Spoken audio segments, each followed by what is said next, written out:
ሰላም ሰላም ውድ የ11 ክፍል ተማሪዎች እንዴት ናችሁ? በዛሬው ኬሚስትሪ ትምህርታችን ምዕራፍ 2ን እንጀምራለን። ዩኒት 2 is about chemical bonding። እንግዲህ ምዕራፍ 2 ስለ ኬሚካል ቦንዲንግ ነው። ስለ ኬሚካል ቦንዲንግ በተወሰነ መልኩ 9ኛ ክፍል ተምራችኋል። አሁን ደግሞ ሰፋ አድርገን እንመለከታለን ማለት ነው። ስለዚህ በዛሬው አጭር ቪዲዮአችን ላይ ደግሞ ኦብጀክቲቭ ኦፍ ዩኒት 2 ወይም ደግሞ የምዕራፉን አላማዎች አጠር አድርገን ለማየት እንሞክራለን ማለት ነው። እንደተለመደው ሳቋማዎች ነን። ከናንተ ጋር የምቆየው መምህር ቴዎድሮስ ነኝ። ስለዚህ የዩቲዩብ አድራሻችንን ሰብስክራይብ ያላደረጋችሁ ሰብስክራይብ አድርጉ። ሰብስክራይብ ያደረጋችሁ ደግሞ ላይክ፣ ሼር በማድረግ ሌሎች እንዲደርስ አድርጉ። አሁን ቀጥታ ወደ ኢንትሮዳክሽን ቱ ኬሚካል ቦንዲንግ እንገባለን። በጣም ጥሩ ተማሪዎች፣ ምዕራፍ 2 እንግዲህ ስለ ኬሚካል ቦንዲንግ ነው ተባብለናል። ስለዚህ ይህንን ዩኒት በደንብ አንደርስታንድ ማድረግ ቦንድ ምን ማለት ነው፣ እንዲሁም ደግሞ ቦንዶች እንዴት ይፈጠራሉ፣ እንዴት ይሰበራሉ፣ የመሳሰሉትን ከኬሚካል ቦንዲንግ ጋር የተያያዙ እውቀቶች ማወቃችሁ ምን ጥቅም አለው?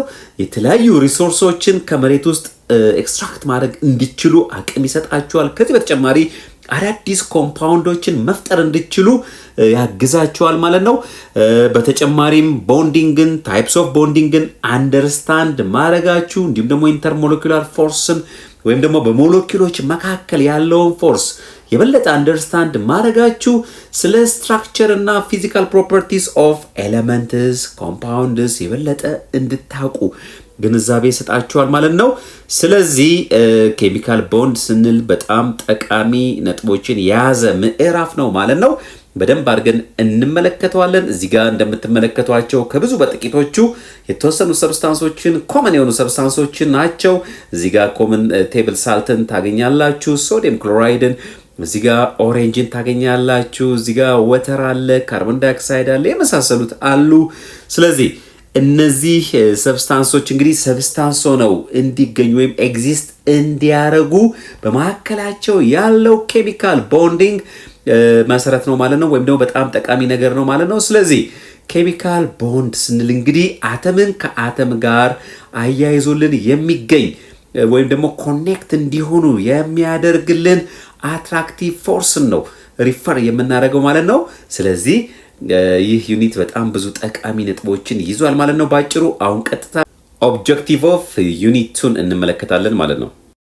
Unit outcomes. At the end of this unit, you will be able to explain that a chemical bond is an attractive force between particles.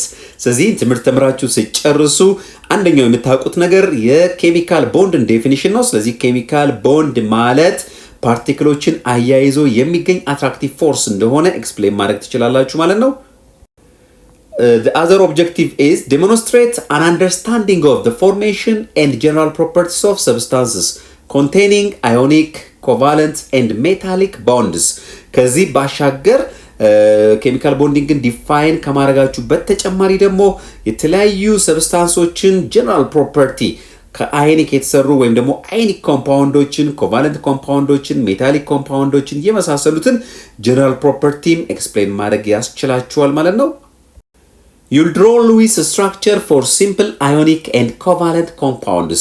Lewis structure ምን ማለት እንደሆነና እንዲሁም ደግሞ Lewis structureን ወይም Lewis ፎርሙላን ተጠቅማችሁ የተለያዩ አዮኒክ እና ኮቫለንት ኮምፓውንዶችን ስትራክቸር ድሮ ማድረግ ያስችላችኋል። ሌላው የዚህ ምዕራፍ ዓላማ ወይም ደግሞ ምዕራፉን በዚህ ዩኒት ውስጥ ያሉትን ትምህርቶች ከተማራችሁ በኋላ you'll identify the origin of polarity within molecules. Another very important term is polarity. ሌላው በጣም ጠቃሚ በዚህ ምዕራፍ ውስጥ የምናገኘው ተርም ፖላሪቲ ነው። ስለዚህ ፖላሪቲ ምን ማለት እንደሆነና ሞለኪውሎች ፖላር ናቸው ፖላር አይደሉም የሚለውን እንዴት አይደንቲፋይ ማድረግ እንደምንችል እንድታውቁ ያግዛችኋል ማለት ነው። Describe the formation and nature of hydrogen bonds, dipole force and London forces.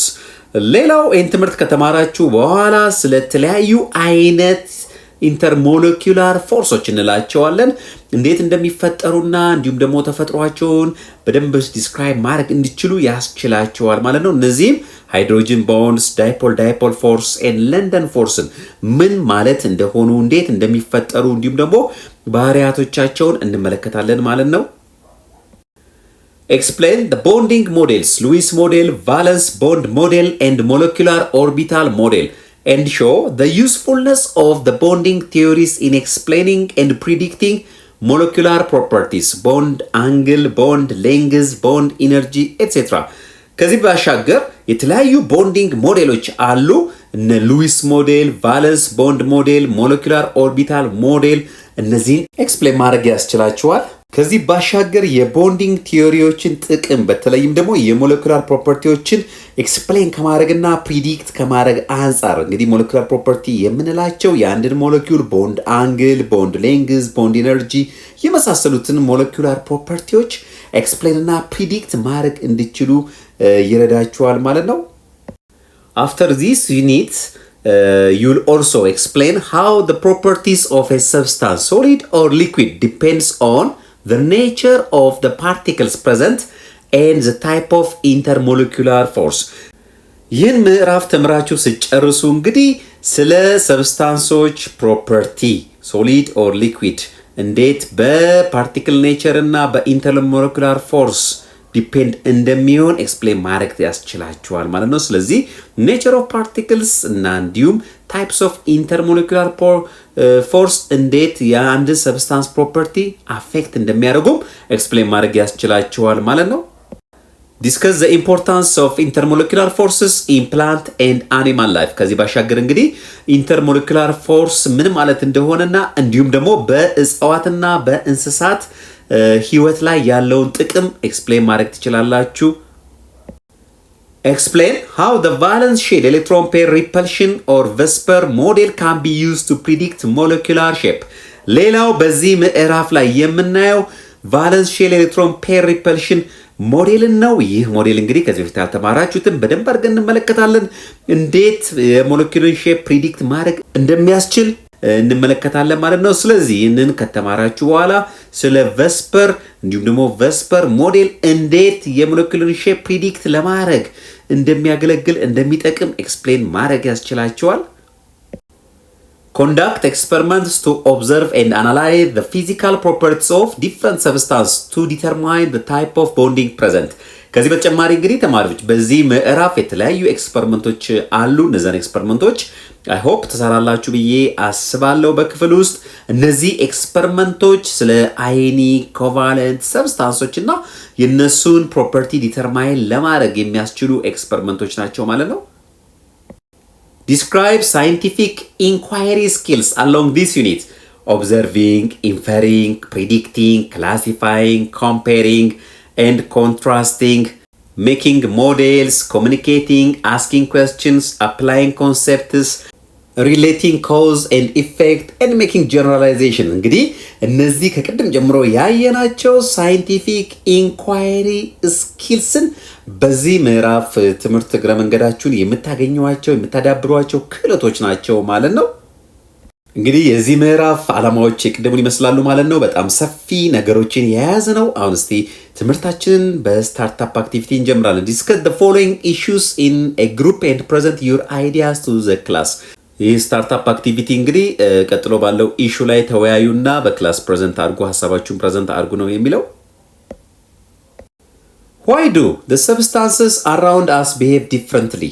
For instance, table salt is hard, brittle, high melting solid that conducts electricity only when molten or dissolved in water. ስታርታፕ አክቲቪቲያችን እንግዲህ የሚለን ለምንድነው ሰብስታንሶች በዙሪያችን ያሉ ሰብስታንሶች በተለያየ መልክ ቢሄቭ የሚያደርጉት? ለምሳሌ ጨውን ብንወስድ ሃርድ ነው፣ ብሪትል ነው። ብሪትል ስንል እንግዲህ when we exert external force apply ስናደርግበት በቀላሉ ክራሽ እናደርገዋለን አይደል? እንሰባብረዋለን ሰውልትን። ያን ነው ሃይ ሜልቲንግ ሶሊድ። እንዲሁም ደግሞ ሃይ ሜልቲንግ ሶሊድ ነው ወይም ሜልቲንግ ፖይንቱ ሃይ ነው። ኤሌክትሪሲቲ ኮንዳክት ያደርጋል። ነገር ግን ኮንዳክት የሚያደርገው በሞልተን ሲቀልጥ፣ ጨውን ሲቀልጥ ወይም ደግሞ ዲዞልቭድ ሲሆን በውሃ ውስጥ ሲሟሟ ነው። እንዳለ እንደዚሁ በደረቁ ጨው ኤሌክትሪሲቲን አያስተላልፍ። ስለዚህ እነዚህ እንግዲህ የጨው ባህሪያቶች ናቸው። Candle wax melts at a low temperature, is soft and non-conducting. በተመሳሳይ መልኩ ልክ እንደ ቴብል ሶልት እንደ ጨው ሁሉ ካንድል ዋክስን ደግሞ ስንወልድ የራሱ ባህሪያቶች አሉት።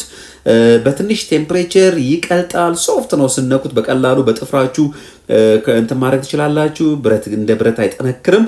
ከዛ ውጪ ደግሞ ነን ኮንዳክቲንግ ነው፣ ኤሌክትሪሲቲን አያስተላልፍም። ኮፐር ኤንድ ሞስት አዘር ሜታሊክ ሰብስታንስ ኢዝ ሻይኒ malleable and able to conduct electricity whether it is molten or solid።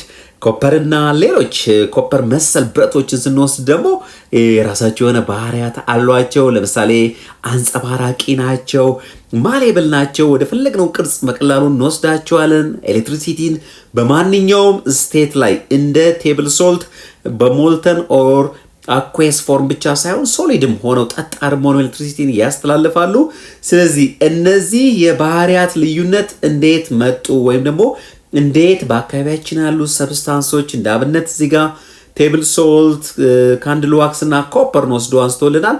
የተለያየ ባህሪያት ሊኖራቸውና ሊያሳዩ ቻሉ ነው የሚለው የመወያያ ርዕሳችሁ። ስለዚህ በግሩፕ ተወያዩ፣ ከጓደኛችሁ ጋር ተነጋገሩበትና ሀሳቦች ጄነሬት አድርጉ። ከዛ በኋላ እኔ እዚህ ጋር ካስቀመጥኩት ጋር ለማመሳከር ሞክሩ። ይህ እንግዲህ እንደ መንደርደሪያ ወደ ምዕራፋችን ምዕራፍ 2 ኬሚካል ቦንዲንግ ለመግባት የሚያግዘን ሀሳብ ነው ማለት ነው። በጣም ጥሩ ተማሪዎች፣ እንግዲህ እንደተወያያችሁ ተስፋ አረጋለሁ። የተለያዩ መላምቶች እንዳስቀመጣችሁ ተስፋ አረጋለሁ። እንግዲህ በዙሪያችን ያሉ ሰብስታንሶች የራሳቸው የሆኑ መለያ ባህሪያት አሏቸው። ለዚህ ሁሉ ምክንያቱ አንደኛ ኔቸር ኦፍ ፓርቲክልስ ነው። ለምሳሌ ምን አንስተናል? ሶዲየም ክሎራይድን ወይም ደግሞ ቴብል ሶልትን አንስተናል። ቴብል ሶልት ጋር ስንመጣ ለምሳሌ ቴብል ሶልት የተሰራበት ፓርቲክል ወይም ደግሞ የተሰራበት ሰብስታንስ የተለየ ነው። ሶዲየም ክሎራይድ ነው። ሶዲየም እና ክሎሪን ወይም እነዚህ ሜታልና ነን ሜታሎች ኬሚካሊ ቦንድ ሆነው የሰሩት ነው። ካንድል ዋክስም ጋር ስንመጣ እንግዲህ ካንድል ዋክስ የተሰራበት እንትኖች ማቴሪያሎች ይለያል ከቴብል ሶልት ማለት ነው። ከፋትስ ወይም ደግሞ ኦይልስ፣ ሌሎች ዋክስ የሆኑ ሰብስታንሶች ነው የተሰራው ማለት ነው፣ ከተለያዩ ፋቶች ማለት ነው። ኮፐርም ጋር ስንመጣ እንግዲህ ኮፐር ጋር ስንመጣ ከኮፐር አተሞች ነው የተሰራው ማለት ነው። ስለዚህ እዚህ ጋር የተጠቀሱ ሰብስታንሶች እና እንዲሁም ሌሎች በዙሪያችን ያሉ ሰብስታንሶች በባህሪያቸው ሊለያዩ የቻሉበት ምክንያት የተሰሩበት ማቴሪያል ኮምፖዚሽናቸው ስለሚለያይና እንዲሁም ደግሞ ያ ማቴሪያል የተያያዘበት መንገድ ኬሚካሊ ስትራክቸሩ ስለሚለያይ ነው ማለት ነው ባጭሩ።